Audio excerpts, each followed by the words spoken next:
Because now, in order to get my assets to produce more revenue, I'm asking different questions. I'm thinking different thoughts. Yeah. And as I do that, then I start to see the absolute imperative that I stop spending time on things that don't allow me to do that. Hey guys, it's Wes Israelson with Give Us It Podcast. I'm here up on the mountain for season 3, where we are on the snowmobile, we're on the ice, we're having a blast. If you are a leader, you're someone who owns a business, you're someone who wants to run your business, you're an entrepreneur, whatever it is, our goal is to connect with like-minded, amazing people out on the snow, doing something fun, even on the ice. If you want your chance to be a part of something special, network with some amazing people, share your stories, share your experiences, and help grow your business, help grow our business, help connect with other people, Give Us It Podcast, where we care about the way you sit. Who is amazing. So I just want you to introduce your name, quickly, a little bit about your business and who you are. Does that work? Yeah, happy to. So I'm Spencer Lowe. I started a company called Solved.cloud, where we help other businesses, primarily mid-market SaaS companies and financial services firms, to automate their business. And so, especially as AI is getting bigger and bigger, the imperative to be able to automate and systematize your business, whether it's human systems or technology systems, is really where all of business is continuing to move. And so that's kind of where we play. We have about 60 employees and are continuing to build and grow every year. Did I miss anything? No, that's great. We're going to dive through all that, but I'd love to. I want you to dive into being born, Sure. being moved, and everything that you've gone through. Yeah, so I was born in the Philippines. My dad was in the military, and so we were stationed in the Philippines. And I was born in 1989, and then when I was a little over 1, it was 1991, I believe, Mount Pinatubo erupted. So a volcano, 10 miles of mountainside. It's the second largest eruption of the last 100 years. And it just blew up. And we had a little notice, so we got out before it blew up. My dad was in security police, so he stayed to actually lead the evacuation and close down all the military base buildings and make sure no one was stuck in them. And so while he was doing that, we got shuffled around. We slept in a field with cardboard. We didn't know where we were going. It was my mom with 6 kids, and we got shuffled from place to place. We were on an aircraft carrier that was way overpacked. My brother fell through one of the manholes and broke his arm. So now she's got a son in a cast. We got sent to Guam. They put us in houses, and then a typhoon caught all the ash from the volcano, came and dumped it on us, and so roofs were collapsing, and it was chaos. We didn't know where our next meal was going to come from. We didn't know when we were going to see or if we were going to see our dad again, and it was just a crazy set of chaos. And so eventually we landed in Tempe, Arizona, and then only did one tour there and went to California, which is where I was raised. My dad got stationed at Clark Air Force Base out in California, and then ended up retiring from the Air Force there, and so that's where I was raised. Spent most of my time in Vacaville. And I think probably the most interesting thing about that story, and kind of the reason I share that story, is, my dad, I love my dad. He's been my hero my whole life. But he was raised in a time and in a way between, he had to work from the time he was a kid to help put food on his table with his parents. His dad was disabled late in his life. And so he grew up poor, and he grew up working hard and having to provide. And he really valued security. He really wanted to make sure he could take care of his family because of everything he went through in his childhood. And then, him and my mom would speak about emergency preparedness. And so they'd been through so many things that their biggest thing was like, how do we keep our family safe? How do we make sure that we can take care of them? And the way he did that, when he got out of the military, he went to work for a company, a hospital, because he had switched from security police at one point to hospital administration. And so he went to work for a private hospital, was making a lot more money, but it was a new role for them because he was doing hospital administration and teaching business to the residents there, which was something that not a lot of hospitals were doing at the time. And it made their residency more appealing, and it saved them a bunch of money. And so when he did that, they hired a consultant to come in, since they didn't have anyone internally to train him, and said, hey, come in and make sure this guy knows what he's doing. And so the consultant, after a week, said, he knows more than me about a lot of stuff. I would hire you right now to come be a business partner, start a business. I have my own business. You start your own business, and we'll work together to consult. And you'll make way more than you're making here. But he said, no, I'm going to stay here, because here there's a pension. And here, if I put in my time, I'll have my military pension and I'll have this pension, and that's security from the family, and that's what matters the most. Well, the biggest chunk of that hit at 10 years. And at 9.5 years at that hospital, New CEO comes in, trying to save costs. Oh, My dad's laid off along with, several other people. And so he didn't even get that pension that he was hoping for. And so he went back to that consultant almost 10 years later and said, hey, would you still be interested in going to business together? And he said, yes. And so he started his own company. They started consulting. He quadrupled his income in his first year. And I saw how our life changed at that moment, where leaning into entrepreneurship opened up a new way of living and opened up being able to give more and travel more and experience things that we had never experienced.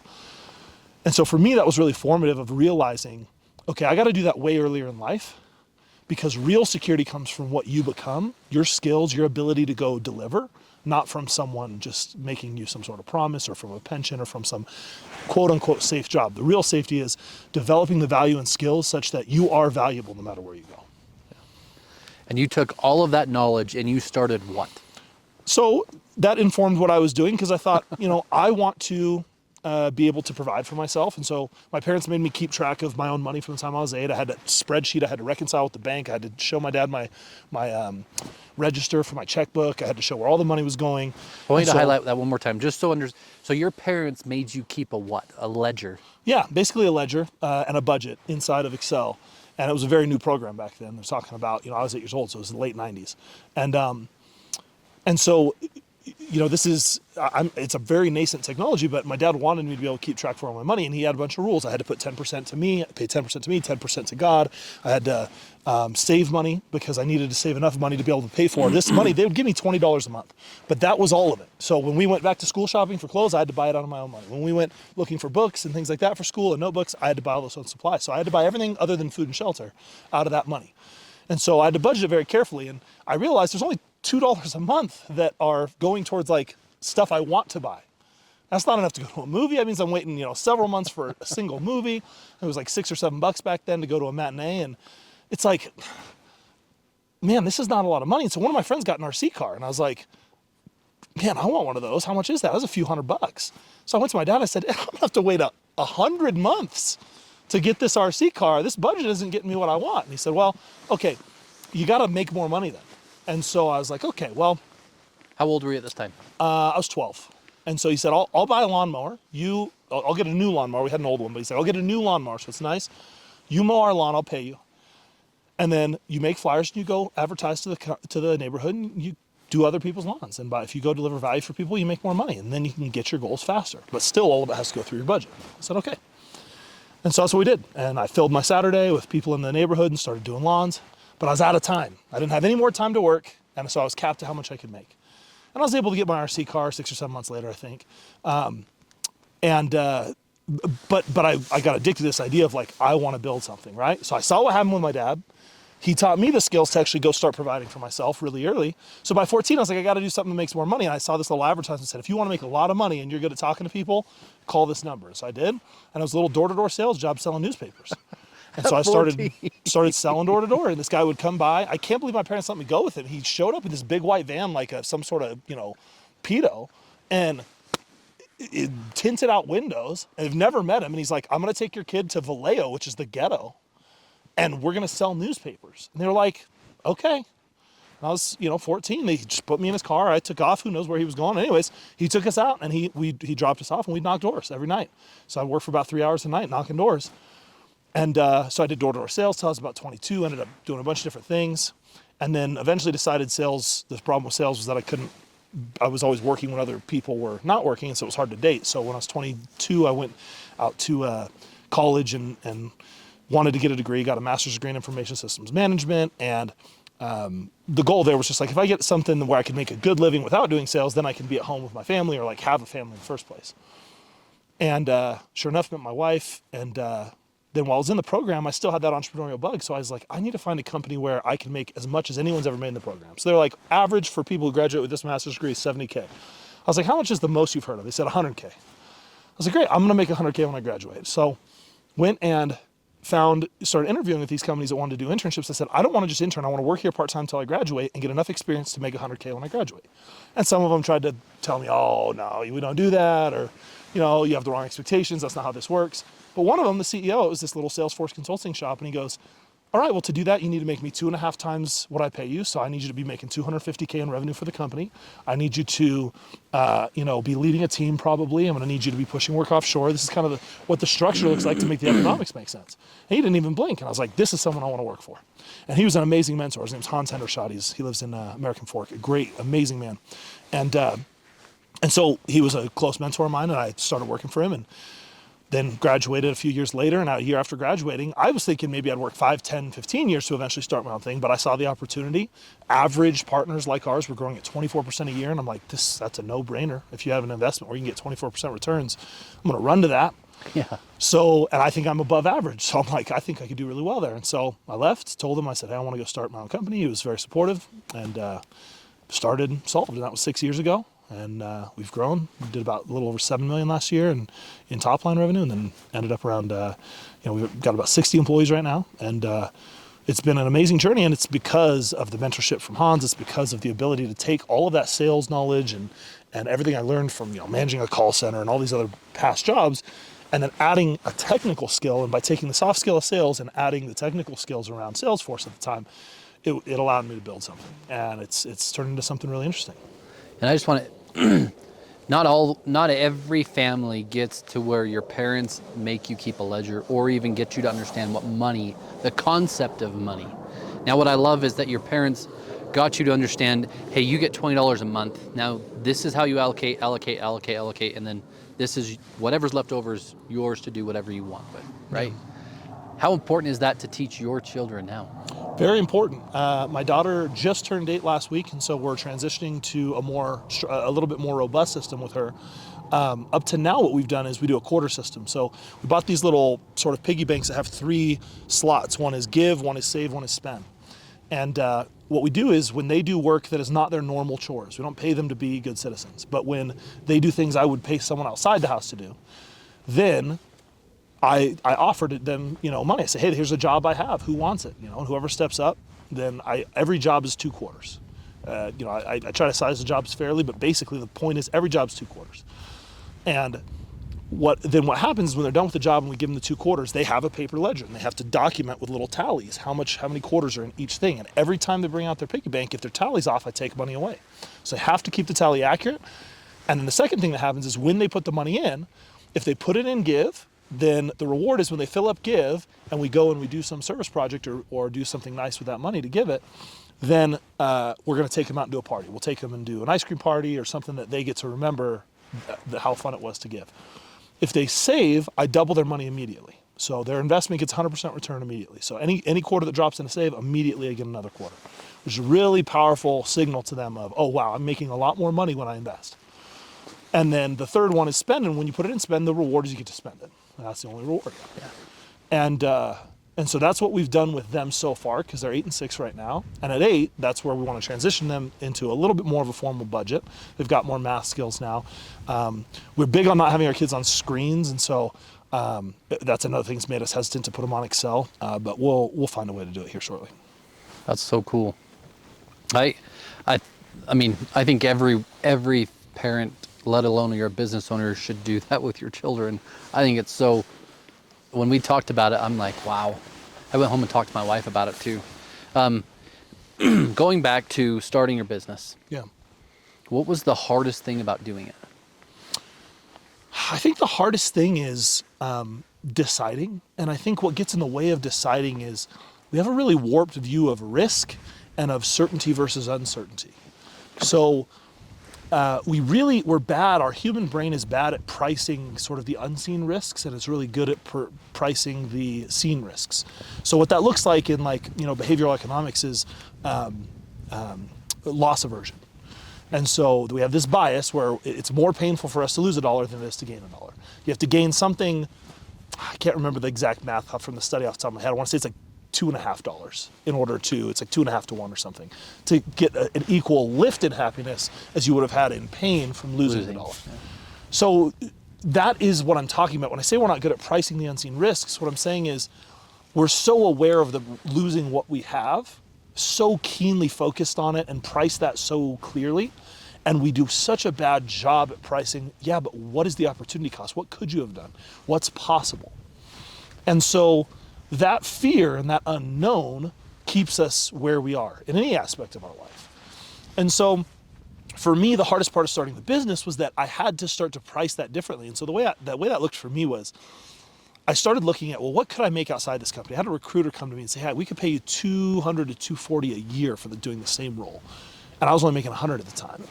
And I was like, if that's true, if that's even close to true, if I could go interview and get close to double, then if I started a business today, and I had about 8 months saved up, and I think the first part of starting a business, you got to have your personal finances in order. It's fitting that we started with my childhood and personal finance because that becomes the biggest limitation for a lot of people. So I need the check.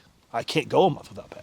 Yeah. So when you live in a way where your finances are in order, and you can do that on very little income, then you create the flexibility and runway to take risk. So I had already done that part, and I had about 8 months of savings to live off of. And I said, okay, if I go and I do that, and let's just say I make a little revenue, so let's say that's actually a year's worth, because I'm not gonna make $0 for 8 months. So I have about a year. If I go a whole year and I haven't made money, then I'll commit to stop, and at that point, I will go get the highest paying job possible, and I'll be break even within the next year. I'll have earned back everything I lost, because I'll be making almost double. Yeah. But if I succeed, what do I think I could actually do in revenue my first year? I was like, I think I could do $350,000 my first year. I don't think that's outlandish. I think it's very possible. And so I said, okay, well, if I do $350,000, I'm losing $350,000 by staying here, only risking $80,000 to $100,000. So all of a sudden the risk was turned around because I was able to price the potential upside, price what it could be, and realize that I was leaving that on the table by not taking action. And then the next step, once I got the risk reversed to where I knew how to price the risk of not taking action, and I started to feel more motivated, I went and I talked to everybody who'd done it, got them to tell me why I would be successful, what pitfalls, tried to get as much mentorship advice as I could. But then the biggest next step was I had to talk to my wife. And I told my wife, look, when I think about this, why am I even scared of losing the money? I've never been worried about money in my life, because when you start selling door to door at 12, or rather 14, you find out that you can always make money. I could go tomorrow door to door and sell anything and make $100 grand a year. I'm never gonna not have any money. And so if you can sell, you can always have some money. Your worst case scenario is it's not that bad. And so I was like, I've never been worried about money. So why am I so worried about it right now? And the answer was, my wife was pregnant with our second child. We had health insurance, and I was ultimately worried about the impact to her. And so I said, look, what I need to know is, if I start this business and I lose all our money, and we lose the house we just bought, and we have to move in with your parents, we live in the basement, and I have nothing to offer you, are you still gonna stay with me? We're still gonna be married. She was like, yes, absolutely. And I was like, are you sure? You mean that? Because it's okay if the answer's no. But I need to know that you're willing to let me risk all this and that you're not gonna leave me over it. She said, yeah, I'm in. And I said, okay, then I'm gonna do it. And so I called my boss that night and said, hey, this is what I'm doing. He understood and took action. And I think that's the hardest part. Actually building the business, yeah, and then you just get into the very easy, cliche, kind of straightforward stuff. You gotta know how to sell. I mean, the difference between being an employee and being a business owner is that you're in charge of the customer, you own the relationship with the customer. So if you can procure relationships with customers, you have a business. Everything else you can figure out. Yeah. And it's so cool how you've transitioned and all of these things transpired. I mean, from at a young age to 8 to 12 to those key points where most children are talking about, hey, Dad, can I just have this thing? Parents will buy it. You have a set budget. You have a ledger. You've learned how to manage your money. And what's really cool is I love your personal development side of you personally too, and also the way that you present yourself, because it's so important to me to know that the next generation is learning. And you've taken more strides than most people I've ever talked to with the next generation already. And you said something that I really want to highlight. It's not just about your kids.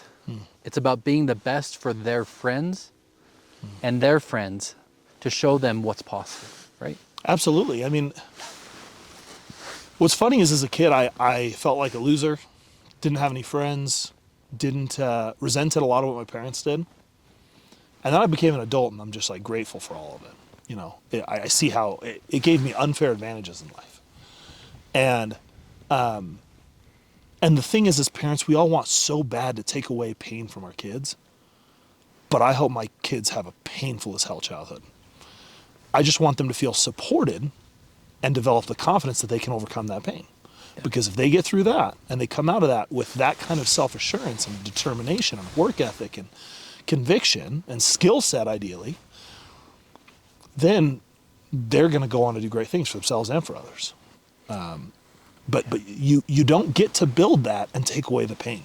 Yeah. And pain is growth, right? Absolutely. And I know you kind of led to it already, but I want you to really highlight. So a business owner starting today, first thing, make sure you have enough money saved or you have capital, right? Absolutely. You can run, let's say your run rate's going to be 6 months. You need at least 6 months. Is that a fair assessment? Or yeah, I tell people 6 to 8 months is kind of the basic bare minimum, you know. Yeah. And you know, you hear all these statistics like, oh, 90% of businesses fail. I didn't have a 90% failure chance. Like some people did. Some people have a 100% failure chance. So don't use the global statistic. Be honest with yourself, because there's some businesses where 6 to 8 months is plenty of runway, and there's some where you need 2 years. Yeah.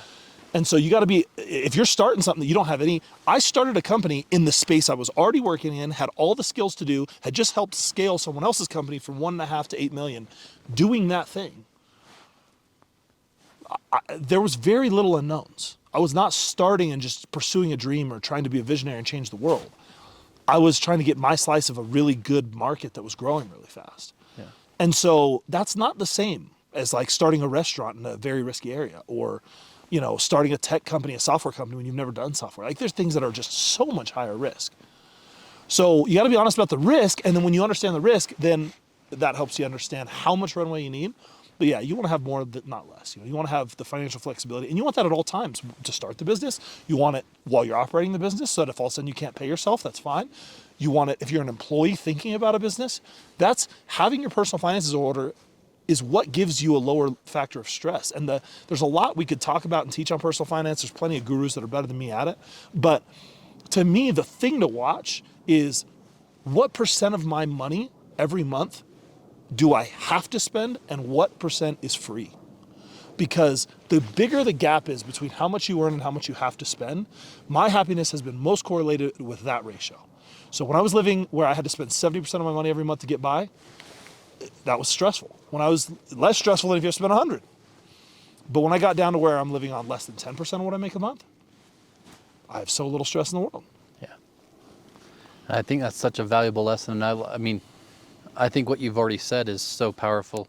If you were to reference a finance book or something, or a guru or someone that you would recommend, if you're a business owner starting out today, who would you recommend to listen to? I really like Ramit Sethi for his personal finance. He has a book called I Will Teach You to Be Rich.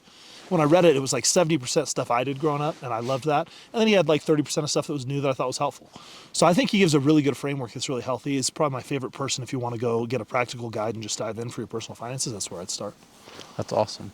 And then I love how you also talked about I don't want to say automating and replacing yourself. Yeah. Can you talk about that for a business owner today who's literally stuck down in the deep, working in the business every freaking day?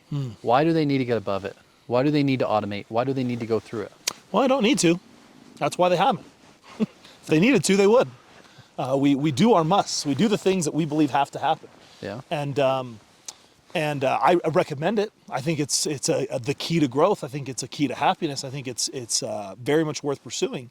But you know, do you need it? I mean, it just depends on what you want out of your life. And I think for me, I have some of the beliefs that you sit on, some of the things you tell yourself, some of the things that make up your model of the world are the most important things to get right. And one of the things I got right, I don't know where I picked it up, but at some point, I think it was after I listened to something Jim Rohn had said when I was a lot younger doing sales. But there were two things that really stuck out. One that I know was from Jim Rohn was, success is not something you can chase after or achieve. It's something that's attracted to you by the person you become. That stuck with me. The game is what am I becoming? The money will follow. And then the second piece that was so important that I don't think Jim Rohn said directly, but I took away, I think, from one of his talks, was every year I want to make more money and work less, in less time. I just want to work a little bit less and I want to make more. And so I have a very, I don't want to call it lazy, but a very, having that as part of my model of the world has forced me to try to find ways to build leverage, which has then become the key to automating businesses, the key to getting out of being an operator instead of being an owner, being able to have a much more predictable machine that prints money, which is what you're trying to do in business. The problem is a lot of people are in business for a lot of different reasons. When I first started out in business, I was trying to prove I was good enough to my dad. I was trying to prove I was good enough to, ex-girlfriends that left or cheated, trying to prove bullies from high school wrong, trying to prove that people should have wanted to be my friend, trying to prove all these things from my childhood that I was holding on to, that were mostly negative fuel, negative emotion, of like, I'll prove you wrong, I'll show you that I'm good enough, And that's fine. A lot of people start with something like that. It's not very durable and it's not very fulfilling. And so what happens is if you're in business because you're trying to prove something about yourself, there's going to be some activities in the business, and a lot of times it's individual contributor type activities, seeing the happiness of the customer, delighting the customer, doing the work, that are going to meet that need for you really well. And if it meets the need well, then you're not going to be incentivized to change. Everything we do is to meet our needs. At its core, even our problems, we hold on to our problems because they meet our needs. And this is a separate conversation we can come back to if you want, but problems don't even exist. So when you realize that problems don't exist and that you're creating them, then you realize that I have them because I want them.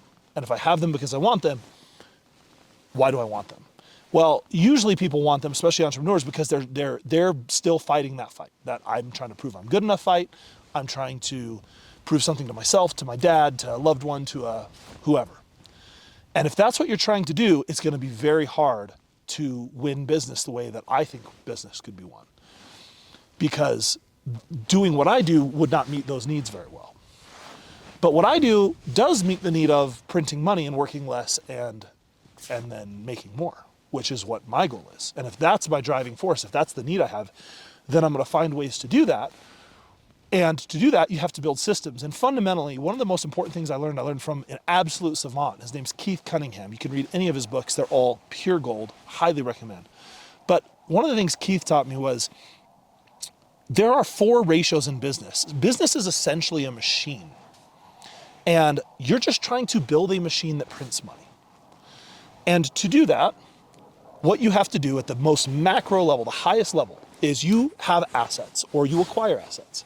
You spend money on assets. That could be payroll in a service-based business. That could be, inventory. It could be CapEx costs. It could be any of these things that we spend money on. We do that to acquire assets. For every dollar I put into assets, how many dollars of revenue come back? That ratio from assets to revenue. That's the first ratio that you look at to say, how well am I doing? It's the first part of your scorecard. There's a lot of different scorecards, but that right there, I got to take assets and turn them into more revenue.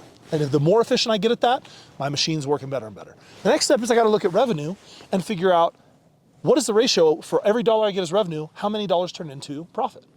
What's that ratio? Because everything I spend money on in my expenses section are investments to produce profit. And if they're not doing a good job of that, I got to cut, change, fix. The machine's broken. So revenue has to produce profit. And I'm watching that ratio. And then from profit, just because I have profit, I can't spend profit at Target. So profit is not real. Profit is a concept. So now the question is, how well do I take profit and turn it into cash that is in my bank account? That ratio is super important. And really, I want that to be 100%. And once we're near 100%, then I want to be, what's the distance, what's the amount of time it takes to get that to happen? I want that time as short as possible, and I want that to be near 100%. And then once I have cash, the last ratio is how much cash turns into free cash flow. So free cash flow you get to take, you get to spend, you get to, turn into real stuff. And the purpose of business is to produce free cash flow. So that's like taking an MBA and like distilling it down into just a tiny macro level view. The reason that's so important is because when you say that's the game that I'm trying to play, it dramatically changes the actions you take. Because now, in order to get my assets to produce more revenue, I'm asking different questions. I'm thinking different thoughts. Yeah. And as I do that, then I start to see the absolute imperative that I stop spending time on things that don't allow me to do that. And so I am required. The other model that I'll give you that I found super useful is from Dan Sullivan, and Ben Hardy wrote a book called 10x is easier than 2x about this, where he tells you to take a goal and make a goal that is 10x larger than your current capacity. And the whole purpose of that is by setting a goal. If you take a goal and you say, oh, I want to get 20% better, you can usually just work 20% harder and get that. But that's not scalable to where you want to get. If you say I want to do 10 times as much, you have to ask the question, well, what is someone doing who's doing 10 times as much as me? What activities are they doing? And that gives you a lens through which it's very clear what must be cut. And when you look at what must be cut, you don't get to just not do it. You have to either automate it. Well, in some cases you can eliminate it, but often it's going to either be automated or delegated. And that's where building the systems is essential, because you cannot rely, when you build a machine, so many things as an do on talent, caring, just giving a shit, that will get a result. You cannot rely on that when you're building a machine. You cannot rely on individual talent. You cannot rely on people just caring. You have to be able to build systems where it reliably produces the output. And as you do that, your stress goes way down and you make more dollars. And I hope that was valuable, and I hope all of you took notes, because that's frickin', I'm going to watch that whole thing all over again. And thank you for that. Absolutely. How imperative is it that your wife is on the same page? I think it's critical. Me and my wife have always kind of been on the same page. We have very sort of distinct roles, and she kind of just trusts me and lets me lead in this area, and she runs the house and the kids, and we have a very kind of traditional marriage. I know it's not maybe the way everyone wants to do it. We think it's amazing. We love the way it works out. We love what that does for our kids. We love the way that impacts our life. We're actually moving them into homeschool this year. But we have been very hands-on in that regard. And what that means is that she's busy focusing on that, and I'm busy focusing on business. But on a values level, on a goals level, on a alignment of what matters, I think you have to renegotiate that regularly and get back on the same page, because the truth about marriage is that you're not the same person today you were yesterday, and you're not going to be the same person tomorrow. You know, people get divorced and think, oh, they changed. Yeah, I hope so.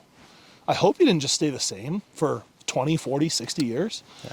And so, but the thing about that is you got to keep falling back in love. You got to reorient. Our values are different. When we got married, we'd grown up Mormon. We were both in the Mormon church. We got married in the temple, and we were in a very different place. And now for 10 years, we were atheists. There's a whole story behind all that. We believe in God again, but we're not really affiliated with a religion. That whole journey, at each turn, we had to re-find each other, explore on our own, come back together.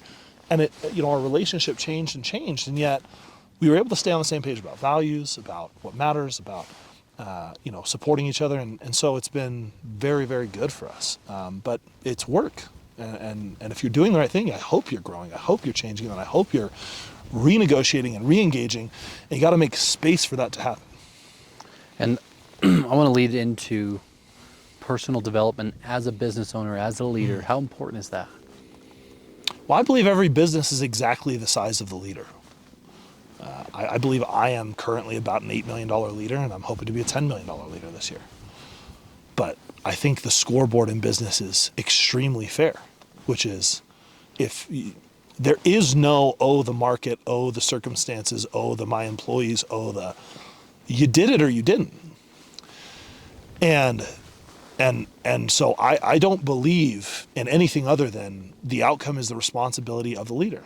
And in fact, if you're a good leader, the great part is when you finally get the result, you get to give the credit to everybody on your team. Because even though it's your job to make it happen, you still have to make sure they see all the role they played. And so you get to take all the blame when things don't go right. Yeah. You get to make the hard decisions when other people don't want to. You got to give the hard news. And then you get to turn around, and when you finally win, celebrate everybody else for doing it. And I think that's the way that businesses should be run. But that being said, you're at the heart of all of that. And so if your business isn't right, it's you. It's always you. I take on about 4 coaching clients at a time just because I'm so passionate about helping other entrepreneurs. And that's kind of the first question I have for people. If they don't think they're the problem, I don't even want to work together. Because I don't want to live in a world where I can't fix it. I don't want to live in a world where it's something else external. Like, that's just it. Playing that game where you're a victim of everything else only leads to unhappiness and disempowerment. So if we're going to work together, your starting point has to be, I can and I will change it. I mean, it may take time, may take growth, but to me, personal development is the entire game, especially after, because look, I think businesses go through a few distinct phases, and this is not true of every business, but it's a pretty common pattern I've seen, and it was certainly true for me. You have your individual contributor. I do it all myself. Then you move to, I now hire other people and manage them while I sell everything and do all the back end of the business. Then you get to, you know what, I'm gonna have someone else manage delivery or execution while I sell and manage finance and all the other back end stuff. And then you eventually are like, all right, I'm gonna get someone else to sell. And then you have other people selling, other people delivering, and then you start to build a management layer, you build an executive team, and finally you've sort of replaced yourself everywhere, and now you're leading an executive team. And I'm saying that really quickly, there's kind of like 6 or 7 distinct steps in there. The reason that's so important is that each one of those steps, you have to learn new skills and become a different person.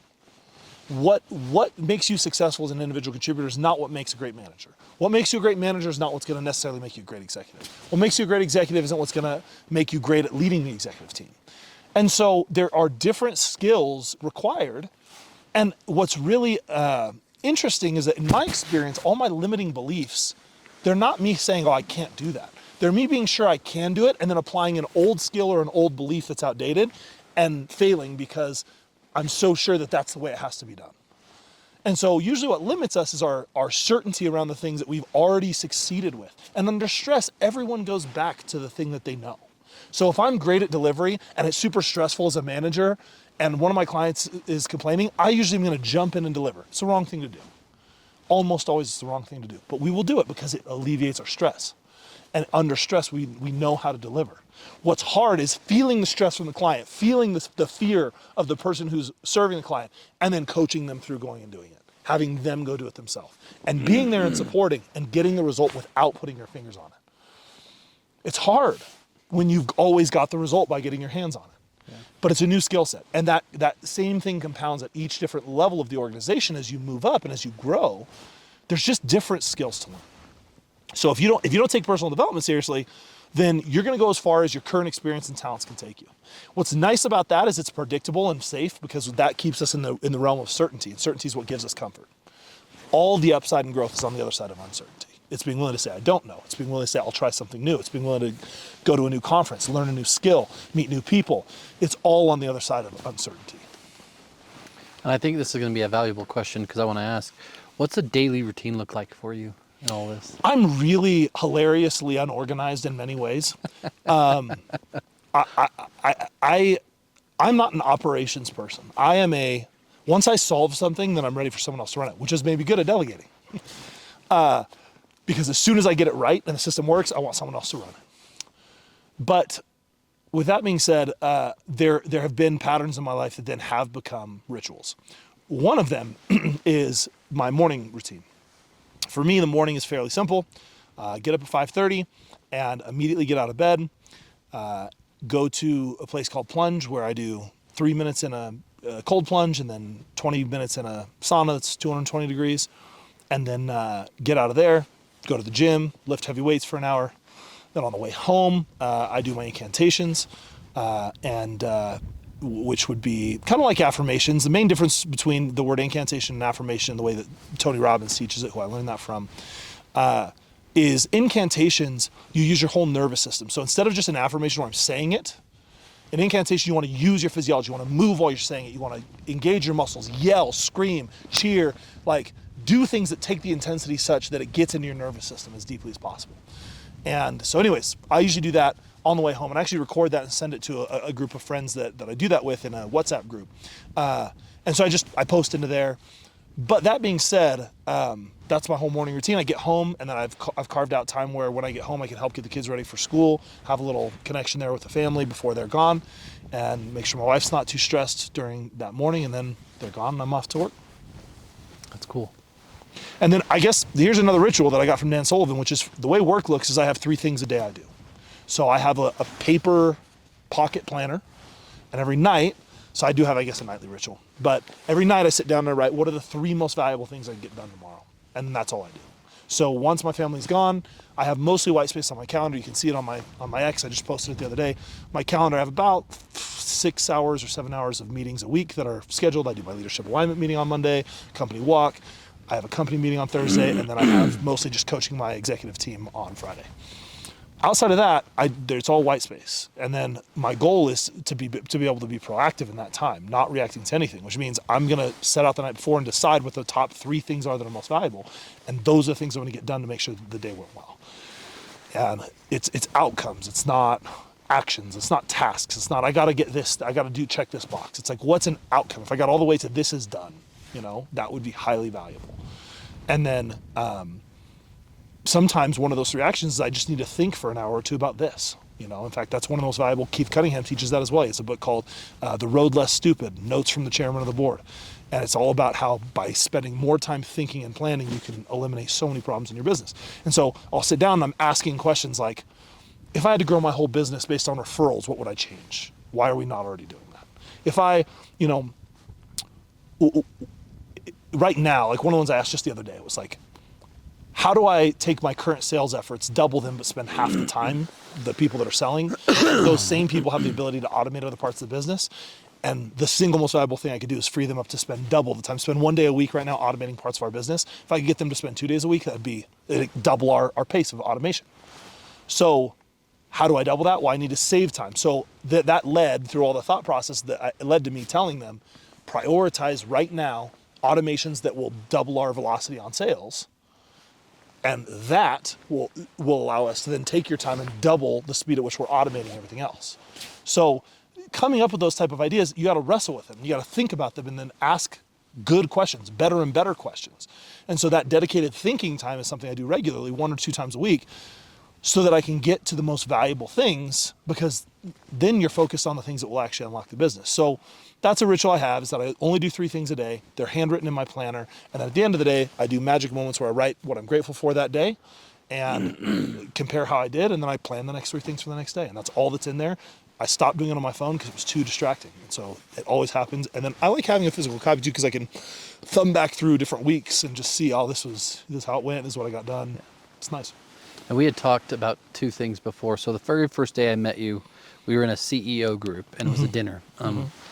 All of us shared a personal experience or what we're kind of going through, and you shared you let go of some employees today, right? Yeah. Someone that's facing that decision today to let go of someone or to let go of people, multiple, what do you tell them? Well, I think it's very important how you come to that decision. Yeah. So for me, how I got to that decision was I looked at the machine. And I saw that the problem with the machine was our labor mix had gotten skewed over time, because I really valued my people and wanted to retain them. And I had allowed myself to move from a mix where we had about 50% of our labor full-time staff, and the other 50% was a mixture of interns and offshore. And we had skewed up to like 70% full-time and then offshore, and we had almost no interns. And so I made decisions that got me to where my machine wasn't working right. And that meant we were less profitable, it meant it was harder to give raises, it meant all sorts of challenges that we were facing.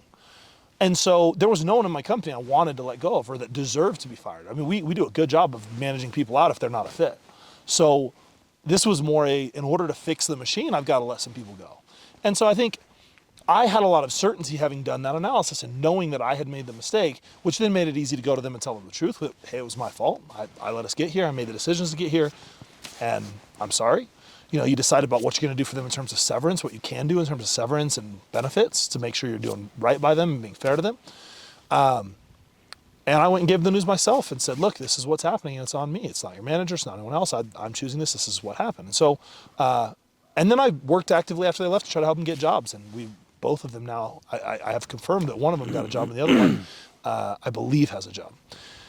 So, I think you have to go about your process the right way to know it's the right thing. Yeah. But when you know it's the right thing, once you know it's the right thing, you need to do it immediately. Because from that moment forward, now you're just playing a game about your identity. See, because I had an identity. I had identity statements like, I've never laid anybody off. I loved that statement. Yeah. I was really addicted to that. It made me feel like a good employer. It made me feel something I could tell my employees to give them extra comfort and safety. Now, I can't say that. Yeah. But I can say I did the right thing. And I can say that I did right by the people that left. I did right by the people that are staying. My brother-in-law bought a law firm and was managing it. And one of the things he told me, because he ended up going bankrupt and out of business, and he said, because I was unwilling to lay some people off, I laid everybody off. And so when you do the wrong thing, you're laying everybody else off. You're just doing it in a cowardly way because you're not confronting the issue.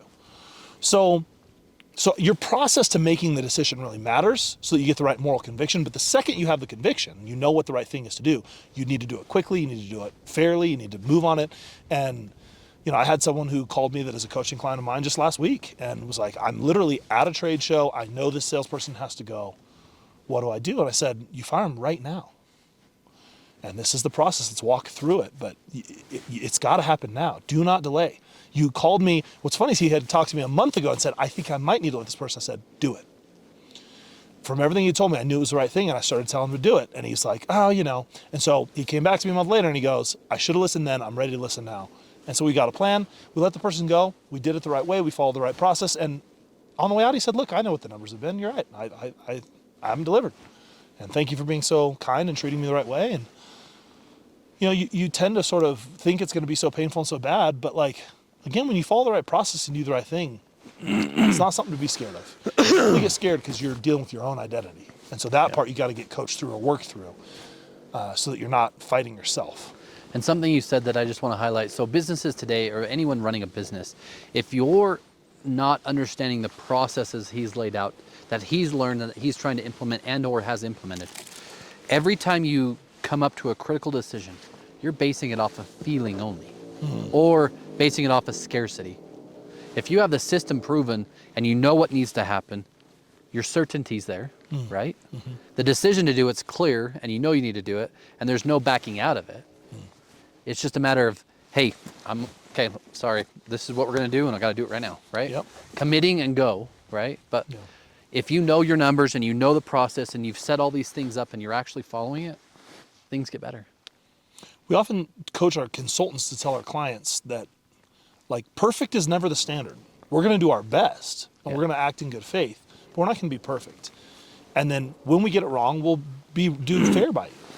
But that doesn't mean you'll be happy with the outcome sometimes. Yeah. And so we can't have perfection as a standard. In fact, Tony says perfection is the lowest standard because it's unattainable, and I think that's an interesting idea. But the same applies to us as business owners. Sometimes we have this standard for ourselves of perfection, and the reality is if you know you messed up, just own it and go tell people. Yeah. So many leaders get so worried about what people are going to think. You lose more trust trying to pretend you were right than you will ever lose by admitting you were wrong. And if you just admit you were wrong, people appreciate the transparency and the vulnerability, and then they'll trust you to keep leading them. And I've made a bunch of mistakes as a leader and as a CEO, and I still do, and I tell people that very openly and honestly. But long term, I'm going to win, and I've proven that, and you can have confidence in that. And so I understand if I lose your trust and you don't want to be here, I get it, but I'm going to do everything I can to earn your trust. I'm going to make the best decisions possible. I'm going to do what is right for the business and for those who are still here at every turn. Yeah. That's all you can do. I think it was Joe Rogan who referenced this, but Tom Brady had a speech and he was talking about it. He goes, Tom, tell us about all your great wins. And Tom said, man, I want to tell you about all the times I lost, because that's where I learned. It's not when you win. You don't learn when you win. No. That's a result of the action you're taking here. It's not what actually changed or got you to be better. Growth comes from when you lose. Yeah. It comes from those times that you had to make a hard decision and it doesn't feel right, or it feels right, or whatever, or the lack of making the hard decision, something else catastrophic happens, right? Yeah. What's a good client or referral for your business? Well, for Solved, we mostly work with mid-market software businesses is our biggest segment. And then we work a lot with RIAs and wealth managers. We have 30 to 40% of our businesses there. We do a bunch of other little stuff. What really makes someone a great fit for us is they're using Salesforce.com or they're considering implementing Salesforce.com. That's the biggest segment of our business. The second part of our business is we do a bunch of automation within Salesforce, but we also do it with AI and totally off platform. So if someone owns a business and they want to automate their business in any way, that's a good customer for us. But if they're an even better fit if they have Salesforce or if they need help on that side. But increasingly, we're doing more and more that is just pure AI work because it's so much fun to help people see what can be fully automated in their business. Yeah. And is there anything you want to highlight? Anything else you want to cover? Well, I do coach people, which I love, and I love working with people. So if people want to follow me on X, I would love to engage with you there and give you any free advice. I'm happy to do what I can to help you win, specifically just entrepreneurs. I love working with entrepreneurs. And then, if you want to get on my waiting list for when slots open up for coaching, there's on my X, there's a little link. You can go to my website, fill out a few questions, and then right now I think it's going to be May that I have the next opening available. So would love to work with any entrepreneurs that want some coaching around how do they get that time back? How do they make those transitions, scale past, 8 figures from just being kind of stuck where they're at? And so that's something I love helping with. Yeah. And guys, his passion's there. You can obviously feel his energy, personal development, everything he's done is to better him and better everyone around him. And he does it every level, with employees, with coaching, with other entrepreneurs, even down to his children and his family. So it's very important that you understand the passion behind him and what he does and how he builds the company and how he helps people. And I just want to say thanks for literally spending the first time on a snowmobile, really, right? And I mean, this is my first real trip. Yeah, it's been a blast. I'm excited. I'll have to come again. Yeah. And thanks for being a part of Give Us It. Seriously. My pleasure. Thank you. Yeah. Guys, this is Give Us It podcast. We're up here in the snow. You've missed your chance. Hopefully you'll catch us in the summer. You'll be able to be out in the boat or do something else really cool. Guys, thank you.